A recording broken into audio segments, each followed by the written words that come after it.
When? When did all the disagreements in this country become hate? Since when? If I think your political policies fit into a certain ideology, and I say that, how is that deemed hate? Or if I don't agree with a certain lifestyle, it's hate. Or even if it's just that I don't want my 10 or 11-year-old kids subjected to certain things before I feel they're ready as a parent. Or I don't want them subjected to it at all at school.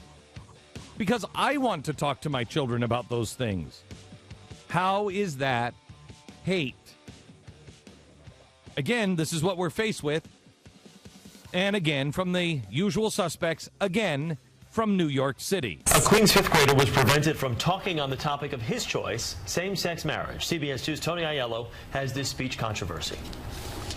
The original message was that no matter what orientation you are, you should be treated the same way as a straight person.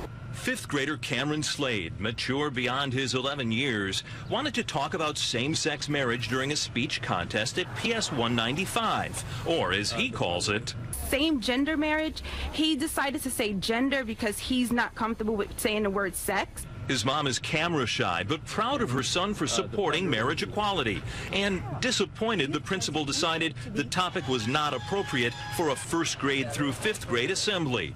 Instead, Cameron spoke about animal cruelty during Friday's contest. I thought my original speech was really going to win. I was very confident in it. The principal here, Beryl Bailey, decided Cameron will be allowed to deliver his same-sex marriage speech on Monday at a special assembly just for the fifth graders. I'm really pleased with that compromise. I'm really glad that that the DOE has took the time to pay attention. But the decision incensed City Council member Dan Drum, who said in a statement, Cameron Slade's principal has taught a lesson in hate.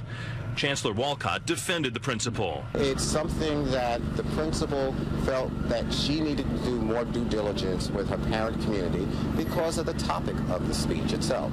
Cameron hopes parents talk with their kids about same-sex marriage. In his words, it's out there. They can sneak stuff. They can search it on a computer. They can watch it on the news. He says he's anxious to give his speech on Monday. First graders. First through fifth graders. Now, this kid sounds like an incredibly intelligent, mature fifth grader.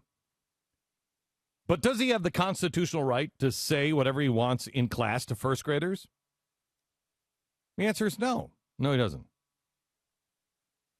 And how, as the city councilman calls it, how is trying to protect your children from sexual discussions hate? How is it possible that that is hate? I got a first grader. I don't want them talking about sex. I don't care if it's heterosexual sex. I don't care. How is that hatred? The answer is it's not hatred.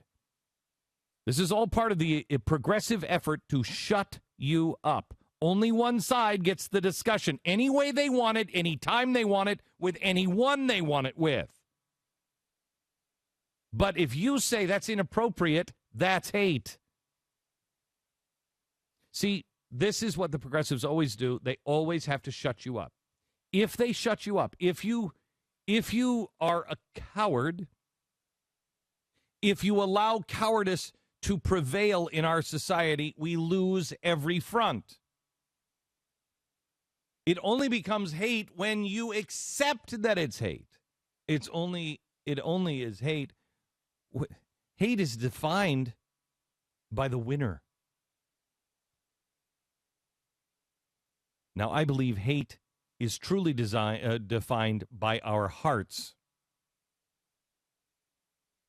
But society defines hatred. You could put somebody behind barbed wire in an internment camp, and that's protection if you're in control. If you're not in control, then it's hate.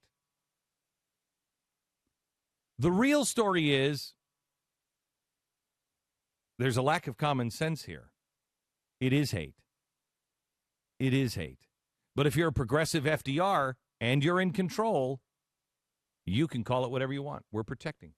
I've got a photo upstairs, an original photo of this guy standing and reading a newspaper. He's an Asian American, and he is reading a newspaper in his little concentration camp here in America.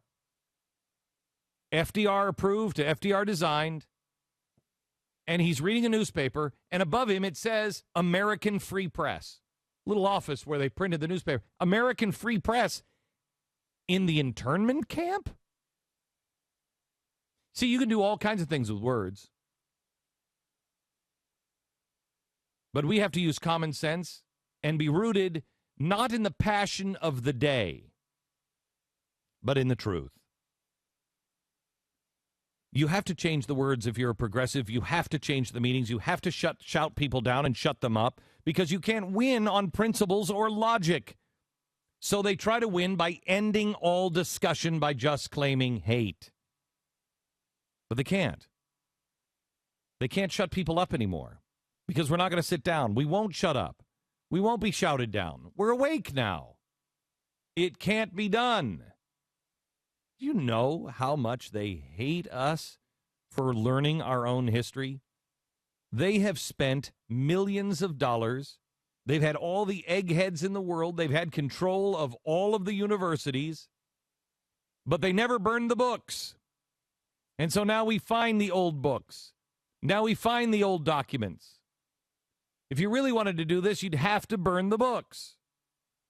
Instead, we're preserving books. Instead, we're reading books. We're reading history, and we're reading the progressive history as well. And we're not burning their progressive books. We're archiving those as well.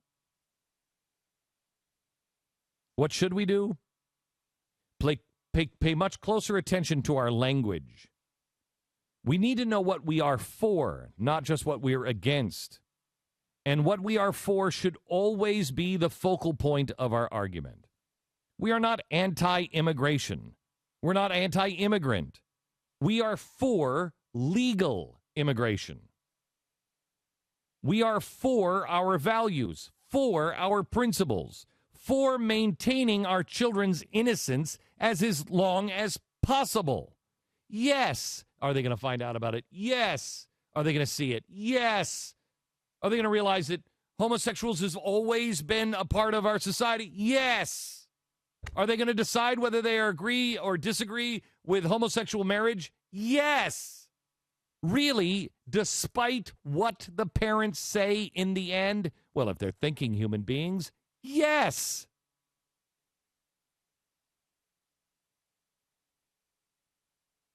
We are for being able to be in control of the way our kids are introduced to sensitive topics.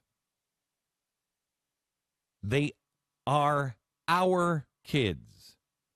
They do not belong to the government or the school system or the great collective. And unlike Canada, where we are told the school system is a co-parent, the schools, the government in America, and the politicians are not in the parenting business, nor should they ever be in the parenting business. This is why on 728, the focus is on restoring love. Love. Love is personal.